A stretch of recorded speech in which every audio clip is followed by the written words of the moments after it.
Bonjour à toutes et à tous, les amis, c'est 25 aujourd'hui, on se retrouve pour un tout nouvel épisode de On en parle. Aujourd'hui, nous allons parler bien de Toy Story 2, faisant suite du coup à Toy Story 1 et à cette petite série d'épisodes sur Toy Story avant la sortie du 5.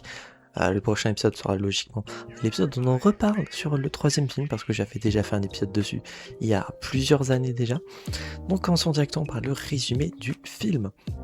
Dans celui-ci, du coup, on va suivre Woody, du coup, qui, suite à un accident, on peut dire, et du coup, va être kidnappé par un collectionneur qui n'a aucune race, on peut dire. Et il va du coup découvrir, une fois arrivé là où habite le kidnappeur, qu'il est en fait une ancienne star dans le game des jouets. Et du coup, il va faire la découverte bien de ses camarades, on peut dire, de la collection de jouets dans laquelle il appartient, comme Jessie, Pile-Poil et le chercheur d'or. Et donc, va s'en suivre un dilemme entre est-ce qu'il doit rester avec eux pour, bien,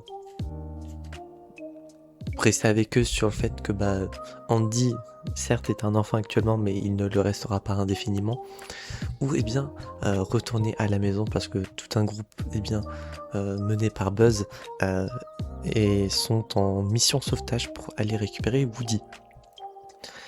Donc, voilà pour les résumés de film. Concernant les points positifs et négatifs, j'ai envie de dire en termes de points négatifs, les antagonistes,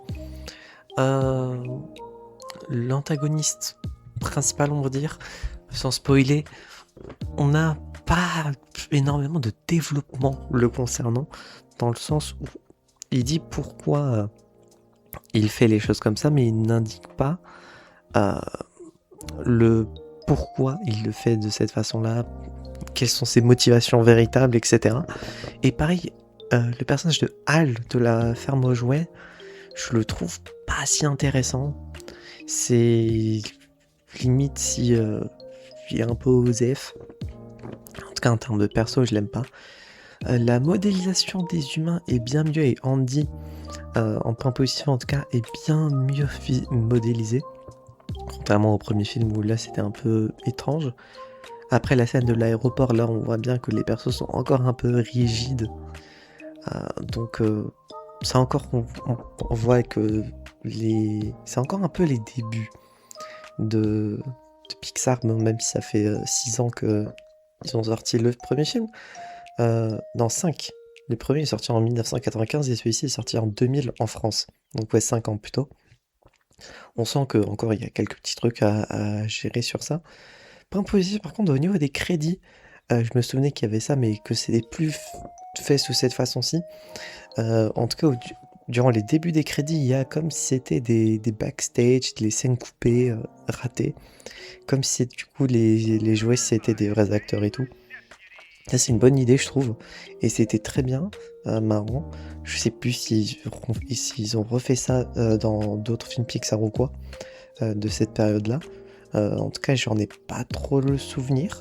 Si possible, si ça se trouve, c'est le cas. D'ailleurs, j'aime bien la petite référence à un autre film Pixar qui est déjà sorti à cette époque-ci. D'ailleurs, que je n'ai toujours pas vu, je crois. Ou que si j'ai vu, je m'en souviens pas. Concernant... Pardon, je baille. L'histoire en elle-même est sympathique, bien que je pense préférer largement le premier film. Et ça se ressentira, je pense, sur la note aussi. Entre les deux premiers films, je préfère largement le premier. Le deuxième reste tout aussi bien aussi, mais l'histoire, je la préfère un petit peu moins.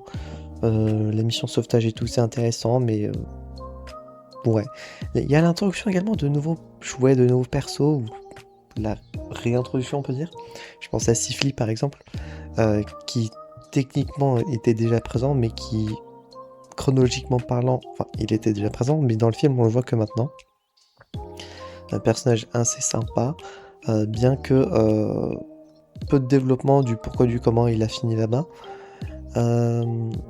Sinon, il y a toujours les mêmes jouets globalement que le premier film, donc ce qui marque bien une continuité. C'est-à-dire, sachant que je ne sais pas combien de temps se passe le deuxième film par rapport au premier. Ça, j'avoue que j'en ai aucune idée. Je crois pas qu'il y ait d'indication. À part le fait que Sifli, ça fait plusieurs mois qu'il est sur l'étagère. À part ça, je n'en sais rien. Globalement, le film, j'ai passé un bon moment devant, c'est toujours si plaisant. Le concept toujours de Toy Story, ça me fait kiffer. Et à chaque fois, je replonge dans les souvenirs que j'avais de quand j'étais petit, que je pensais également que mes jouets bougeaient quand j'étais pas là, et qu'ils faisaient leur propre vie. Le fait que du coup... Non, globalement...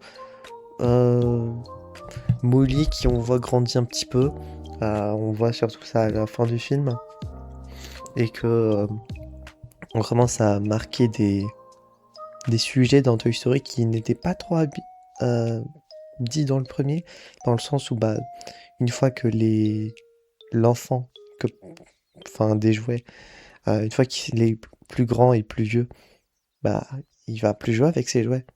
Donc comment ça va se dérouler par la suite, etc. Je pense que les gens ont pu se poser la question à cette époque-ci, mais ils le découvriront plus dans Toy Story 3. Toy Story 3. Quel goat ce film, j'ai très hâte de le revoir demain.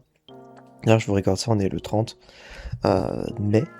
Et je vais voir demain Toy Story 3. Et ça va faire plaisir. Voilà, concernant le film Toy Story 2, je pense avoir dit tout ce que j'ai à dire. Et pas mal également concernant les référentiels. Il y a plein de références à d'autres univers, style Star Wars, Jurassic Park.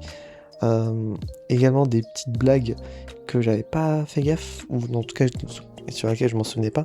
À un moment, quand Buzz utilise l'alphabet, du coup il y a des insultes d'enfants, on peut dire, qui sont dites, et ça je m'en souvenais pas. À un moment, Buzz a une étiquette, un scotch avec noté but, B-U-2-T-E, sûrement un mot qui veut peut-être dire quelque chose dans une langue, mais dit littéralement ça fait but et genre ça fait Q. Donc des petits trucs par sur lesquels je n'avais pas fait attention jusqu'à présent et qui sont bien marrants quand on voit ça d'un point de vue plus adulte et connaisseur. Voilà, je pense avoir dit tout ce que j'ai à dire en termes de points positifs et négatifs. Concernant la note sur 10, j'ai décidé de mettre 7 sur 10 pour Toy Story 2. Légèrement en dessous du premier film, je trouve, malgré l'introduction des nouveaux persos comme Jessie, Bill Poil, etc. Je pense quand même avoir préféré le premier film en termes de mood, en termes d'histoire, etc. Mais un mastodonte est en train d'arriver dès le prochain épisode dont on parle, mais bon, vous verrez ça la prochaine fois. J'espère que cet épisode dont on parle vous aura plu. Si c'est le cas, n'hésitez pas à vous abonner, à mettre un petit pouce bleu, à mettre en commentaire votre avis sur le film si vous voulez regarder sans spoiler, bien évidemment, si votre commentaire sera supprimé. Et si vous n'avez pas regardé le film, est-ce que vous comptez le regarder? C'est dispo sur Disney+, et peut-être sur d'autres plateformes. Et j'espère que cette vidéo vous aura plu.